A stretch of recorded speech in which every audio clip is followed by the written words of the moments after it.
Hey everyone, and welcome back to the channel. So today we get to take a look at the 2025 BMW X5M Competition. Huge shout out to Hendrick BMW Northlake for providing this SUV for me today. Take a look at their website. That link is down in the description below. This M Competition is finished off in Drive It Gray Metallic with an MSRP just shy of $144,000. Now this is powered by the 4.4 liter twin turbo V8. It's also paired to the hybrid system along with the 8-speed automatic. It pumps out 617 horsepower, 553 pound-feet of torque.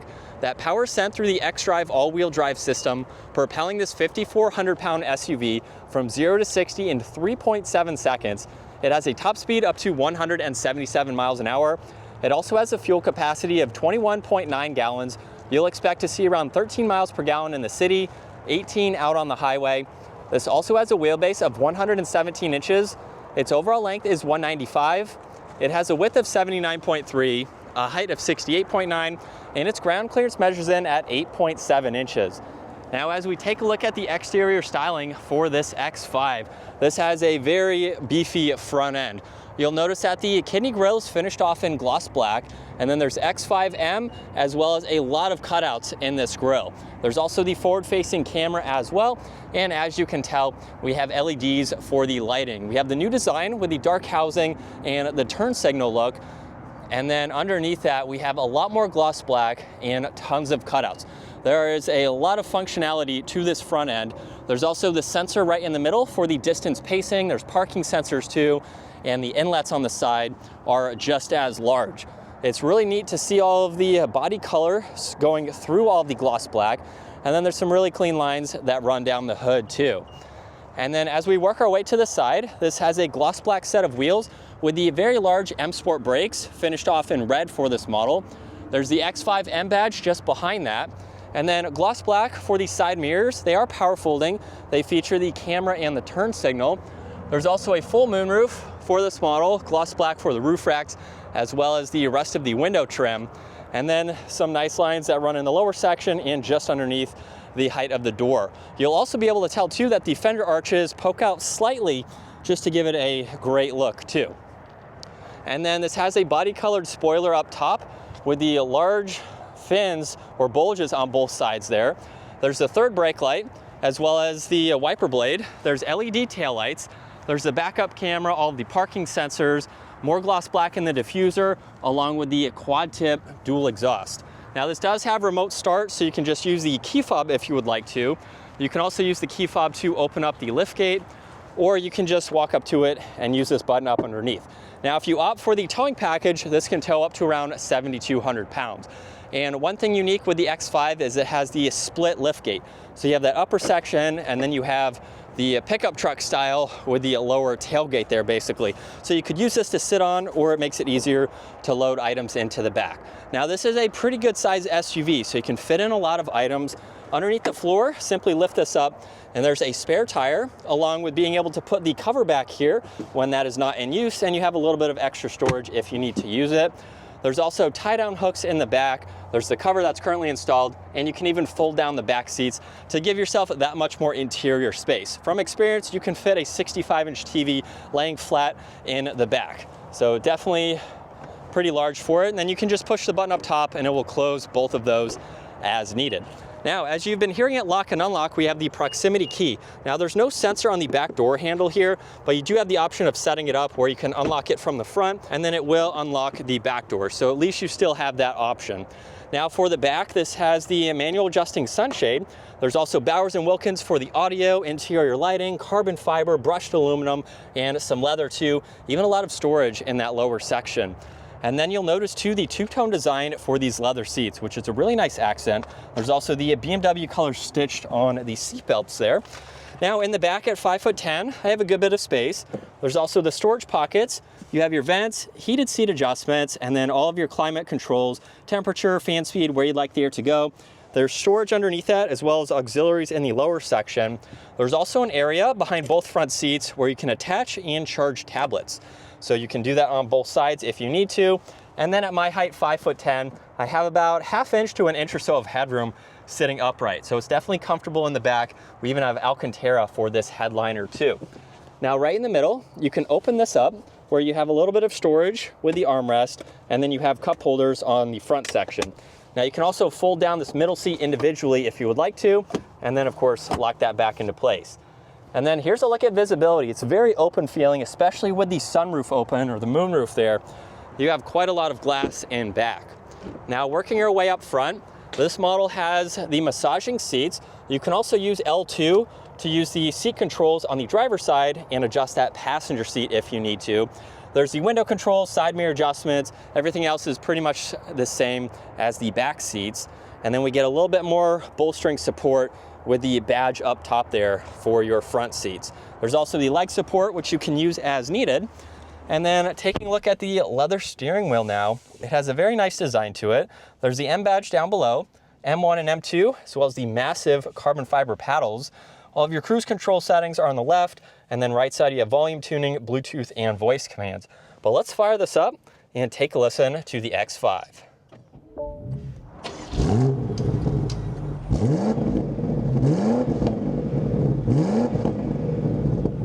And coming back to the digital gauge cluster, for this current layout, on the left side there's fuel along with miles per hour.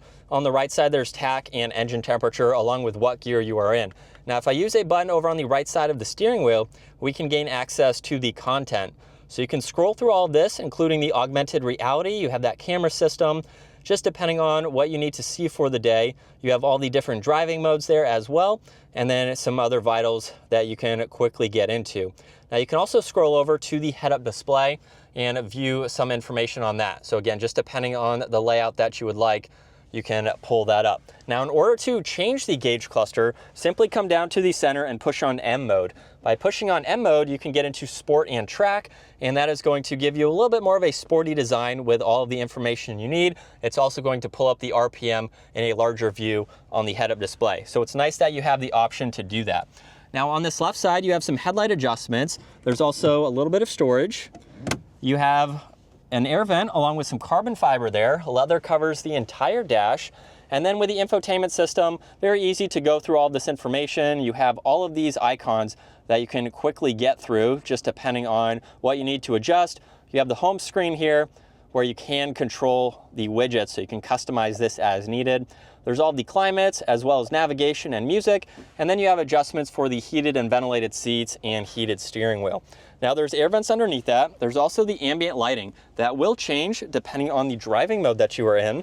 Now there's power and volume tuning, you have some defrosters, there's also wireless charging with auxiliaries, cup holders, and they're even heated and cooled. So you can accommodate those to the drinks that you have. Now there's all these shortcuts for that infotainment system, so you don't have to use it as a touchscreen system. And then with the shifter, let's put it into reverse, where this has the 360 camera system. So you can go through all of these different angles, just depending on what you need to see. You have no shortage of visibility around the entire vehicle. To put it into drive and sport mode, just go over to the right, and then there's park and the ability to adjust the transmission on the back side. Now on this left side, there's traction control, parking sensors, engine start stop.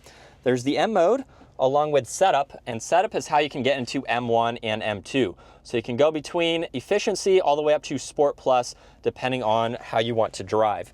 There's also the exhaust note, auto hold and the e-brake, a downhill assist, and then there's the split armrest where you have some auxiliaries, and then plenty of storage in the glove box as well. You get garage door buttons up top along with dome lights and the adjustments for the sunshade and the sunroof. And here's a look at visibility. The windows are pretty large, so it's very easy to see even over that left side as well. So as we set up now behind the wheel for the X5M Competition, if you're new to the channel, I own an X5 myself. It's a plug-in hybrid, so it doesn't have nearly the power as this competition model, but it gives me a good idea of what this vehicle is like to drive on a daily basis. Everything is virtually the same. Some of the materials are slightly different, and I don't have the newer screen here, but this is a very nice vehicle to drive. I use my X5 for towing. It's a really nice commuter vehicle for my wife. It's also a great road tripping vehicle too. Now I have the adaptive suspension in my car, which the M Competition is missing because it has more of a sport tuned suspension, being the highest trim level with the Competition. You want it to have a little bit more of that sporty feel and suspension, especially for driving situations like this. And let's put it into M2 now, where I have everything in the Sport Plus setting. We're not going to do performance driving today, but we can at least give it a little bit just to experience what it's like. And it definitely sounds good as well. We have the V8 with the mild hybrid system to help give it a little bit of that extra power. And it sounds good too. So I really like that BMW hasn't toned down that exhaust note. With a mild acceleration, we can get up to speed. It's also really neat to be able to see the different characters that you can get from this vehicle. With the ability to adjust the transmission, you can have it set up for daily driving versus doing some more performance style driving. So the way that I have it set up now in the highest setting, this isn't going to be the best scenario for stop and go traffic. It's going to be a little bit more unforgiving, if that's the right word. You're going to feel the shifts a lot more, and it's just not made for slower speeds. So it's really nice that you have the ability to do that, especially in an SUV. You know, this isn't a vehicle that you're going to be taking around corners hard, but you could do some performance style driving with it, and you have a lot of different settings to allow that to happen. Now, aside from the performance, just what it's like to drive, again, I own the X5. I've made some videos on mine as well, and I've also reviewed quite a lot of them, but it's a nice vehicle. With the Sport Tune suspension this model has, it's what you would expect. It's not quite as soft as the adaptive suspension in mine, but if you're buying the X5M, this is what you want. You want it to be still comfortable for daily driving, but stiff enough to handle the weight, especially going around turns and things like that. It's also very spacious too. I like the sizing of this SUV. I can fit in the back fine. You can fit in a lot of items, and it's also something that can be used for towing. Now, a lot of people who own the X5 don't use them to tow, which is surprising because that's what they're designed to. You can tow quite a lot with them. I tow about 6,000 pounds with mine, and it really doesn't even feel it. And we are still in the Sport Plus settings, second gear. Here we go. And just a mild acceleration. This has a lot more potential, of course, than what I'm doing today. You can also check out some of the other performance BMWs we've been able to drive, the M3 Competition, which I know is a sedan, but you can kind of get a feel for the performance and the power that this vehicle is going to have. So this is what it's like to be behind the wheel for the X5. Paddle shifters are in a really good spot. I like how large they are. They're much larger than in mine. Being the Competition, of course, they're going to give you that added sportiness, having the larger paddles, but it's a really nice place to be. We have a luxury vibe too. So it's going to give you the refinements you're looking for in a BMW, and just something that's super quiet and comfortable to drive. And then if we just put into the automatic setting, you can also adjust the transmission, so it will shift on its own, either quick or slow, depending on how you have it set, which again is just another characteristic that you can add to this. We also have the massaging seats. I know I didn't show that function on the screen, but it's pretty easy to go through. You have 3 different levels depending on the impulse or the type of massaging that you want. They time out after about a half hour or so. They may go a little bit longer. I've used them on long road trips, and it's nice to have.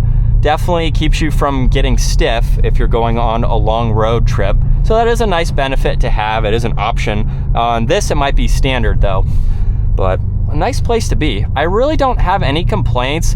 Mine is a plug-in hybrid, which I probably wouldn't buy again. I would go with just a gas version. This has the electric assistance, which you can't really get around. It's a 48-volt hybrid system, mild hybrid system, which I think is nice. It helps bump out a little bit more power, but it's not a full plug-in like my X5.